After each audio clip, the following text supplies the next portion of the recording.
ദൈവത്തിൻ്റെ വലിയ തിരുനാമത്തിന് മഹത്വം ഉണ്ടായിരിക്കട്ടെ. പരിശുദ്ധ നോമ്പിൻ്റെ 4-ാമത്തെ ആഴ്ചയിലേക്ക് നാം പ്രവേശിക്കുകയാണ്. ഈ ആഴ്ചയ്ക്കുള്ള പ്രത്യേകത, ഇത് അമ്മമാരുടെ ആഴ്ചയെന്ന് പ്രത്യേകമായ പേര് കൊടുക്കുവാൻ സാധിക്കും. തൻ്റെ മകളുടെ സൗഖ്യത്തിന് വേണ്ടി കഷ്ടപ്പെടുന്നൊരു മാതാവിൻ്റെ നിലവിളി, ഈ മാതാവിനെ തേടിയുള്ള രക്ഷകൻ്റെ തീർത്ഥാടനം, ഈ മാതാവും രക്ഷകനും കൂടിച്ചേർന്നുകൊണ്ട് വിശ്വാസത്തിന് പുതിയതായ ഒരു മാനം സൃഷ്ടിക്കുന്നതായ അനുഭവം, ഇതാണ് ഈ ആഴ്ചയുടെ പ്രത്യേകത. ഒന്ന്, ഒരമ്മ മകളെ സാത്താൻ്റെ അടിമത്തത്തിൽ നിന്ന് ദൈവത്തിൻ്റെ വകയാക്കി തീർക്കുവാൻ, ദൈവത്തിൻ്റെ അടിമയാക്കി തീർക്കുവാനുള്ളതായ കഠിനമായ പരിശ്രമമാണുള്ളത്. പുറജാതി സ്ത്രീ അകലെയിൽ നിന്ന് എങ്ങനെ യേശുവിനെ കാണും, നല്ല വൈദ്യനെ കാണുമെന്നുള്ളതായ സംശയത്തോടുകൂടെ യാത്ര തിരിക്കുകയാണ്.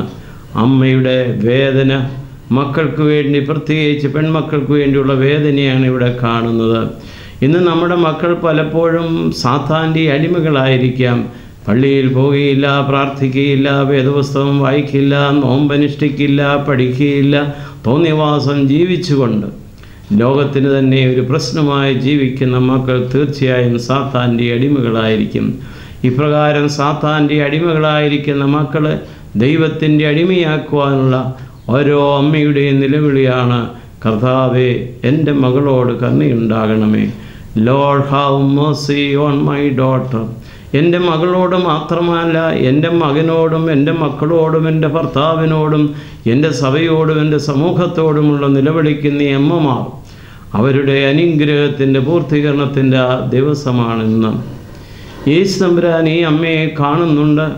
ഈ അമ്മയെ ഗലീലയിലേക്ക് കൊണ്ടുവരുന്നതിന് പകരമായി തീർത്ഥാടനം എന്ന പോലെ സോറിൻ്റെയും സീതോൻ്റെയും തീരങ്ങളിലേക്ക് കർത്താവ് അടുന്നു ചെല്ലുകയാണ്. ഈ അമ്മ കർത്താവിനെ കാണുവാൻ വരുന്നതും കർത്താവ് അമ്മയെ കാണുന്നതും വലിയൊരു അനുഭവത്തിൻ്റേതായ സാക്ഷ്യമായി നമ്മൾക്ക് കാണുവാൻ സാധിക്കും. മക്കൾക്ക് വേണ്ടി പ്രാർത്ഥിക്കുന്ന മാതാപിതാക്കളുമായി കൂട്ടിച്ചേരുന്നൊരു കർത്താവിനെയാണ് കാണുന്നത്. മകളെ ധൈര്യമായി പോകൂ എന്ന് പറയുന്നതായ ഒരു സ്വരം കേൾക്കുവാൻ ഇന്നത്തെ ഈ നിലവിളിയിലൂടെ, പ്രാർത്ഥനയിലൂടെ അമ്മമാർക്ക് സാധ്യമാകട്ടെ എന്ന് പ്രാർത്ഥിക്കുകയാണ്. ഇവിടെ യേശുതമ്പുരാൻ്റെ അടുക്കിലേക്ക് കടന്നു വന്നപ്പോൾ അവൾ നിലവിളിച്ചു. യേശുതമ്പുരാൻ മറുപടി പറയുന്നില്ല. ശിഷ്യന്മാർ റെക്കമെൻഡ് ചെയ്യുന്നുണ്ട്. യേശുവിൻ്റെ ഉത്തരം മറ്റൊന്നാണ്. അവസാനം അവൾ ആ തൃക്കപാദത്തിങ്കിൽ മുട്ടുകുത്തി കുമ്പിട്ടുകൊണ്ട് അപേക്ഷിച്ചു, എൻ്റെ മകളോട് കരുണ തോന്നണമേ. തനിക്കുള്ളതെല്ലാം നാഥൻ്റെ നല്ല വൈദ്യൻ്റെ മുമ്പിൽ സാഷ്ടാംഗ പ്രണാമത്തോടു കൂടി സമർപ്പിച്ചുകൊണ്ട്, നിൻ്റെ മുമ്പിൽ ഞാനൊന്നുമില്ല, ഞാൻ ഏകയാണ്, ഞാൻ പ്രയാസത്തിലാണ്, പ്രശ്നത്തിലാണ്, എൻ്റെ മകളുടെ സൗഖ്യത്തോടുകൂടി എനിക്ക് നഷ്ടപ്പെട്ടതെല്ലാം തിരിച്ചു കിട്ടുമെന്നുള്ള, എൻ്റെ മക്കളുടേതായ മനസ്സാന്തരത്തോടുകൂടി നഷ്ടപ്പെട്ടതെല്ലാം തിരിച്ചു കിട്ടുമെന്നുള്ള ഒരമ്മയുടെ വേദനയാണ്. ഇങ്ങനെയുള്ള അമ്മമാരെ തേടി വരുന്നതായ കർത്താവ് നമ്മുടെ ജീവിതത്തിലേക്ക് വരുമ്പോൾ ഉണ്ടാകുന്നതായ മാറ്റമാണ് ഏറ്റവും ശ്രേഷ്ഠം. അവളെ തൻ്റെ മുമ്പിൽ കുമ്പിട്ടതായ അവസരത്തിൽ, എൻ്റെ മകളോട് കരുണ തോന്നണമേ എന്ന് അപേക്ഷിച്ചതായ അവസരത്തിൽ 2 കാര്യങ്ങൾ ശ്രദ്ധേയമായിട്ടുണ്ട്. ഒന്ന്, മക്കളുടെ അപ്പം നായ്ക്കുട്ടികൾക്ക് കൊടുക്കാറില്ല എന്ന് യേശു തമ്പുരാൻ പറയുമ്പോൾ അതിനെ 100% അംഗീകരിച്ചുകൊണ്ട് യേസ് ലോർഡ്, അതേ കർത്താവേ എന്നുള്ള അംഗീകരണം തന്നെ പൂർണ്ണമായി ദൈവസന്നിധിയിൽ സമർപ്പിക്കുന്നതിന് തുല്യമാണ്. അതേ അവസരം അവളുടേതായ മറ്റൊരു നിർദ്ദേശമുണ്ട്. നായ്ക്കുട്ടികളുടെ അവകാശം. ഭക്ഷണം കഴിക്കുമ്പോൾ ആരും നായ്ക്കുട്ടികളെ ഭക്ഷണമേശയിൽ ഇരുത്താറില്ല. എങ്കിലും ഭക്ഷണം കഴിക്കുന്ന കുട്ടികളുടെ കയ്യിൽ നിന്ന് താഴെ വീഴുന്ന അപ്പക്കഷ്ണങ്ങളുടെ അവകാശി ഈ നായ്ക്കുട്ടികളാണെന്നുള്ള പുതിയ പാഠം പഠിപ്പിച്ചുകൊണ്ട് യേശു തമ്പുരാനിൽ തൻ്റെ വിശ്വാസം ഉറപ്പിക്കുന്നതായ അനുഭവം. യേശു തമ്പുരാൻ പറഞ്ഞു, നീ സമാധാനത്തോടെ മടങ്ങിപ്പോവുക.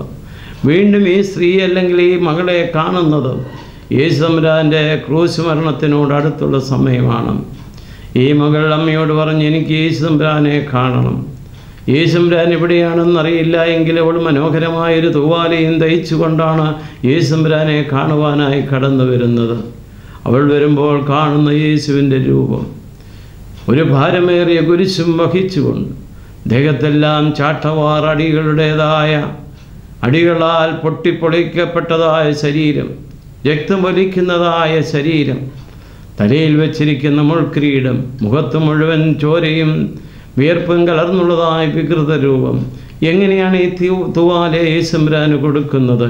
ഒരു തൂവാലയും എടുത്തുകൊണ്ട് ഓടിച്ചെന്ന് ആ മുട്ടുകുത്തി യേശുമ്പുരാൻ്റെ മുഖത്തുള്ളതായ വിയർപ്പ് കലർന്നതായ രക്തം ഒപ്പിയെടുത്തു. അവളുടെ പേരാണ് വെറോണിക്ക.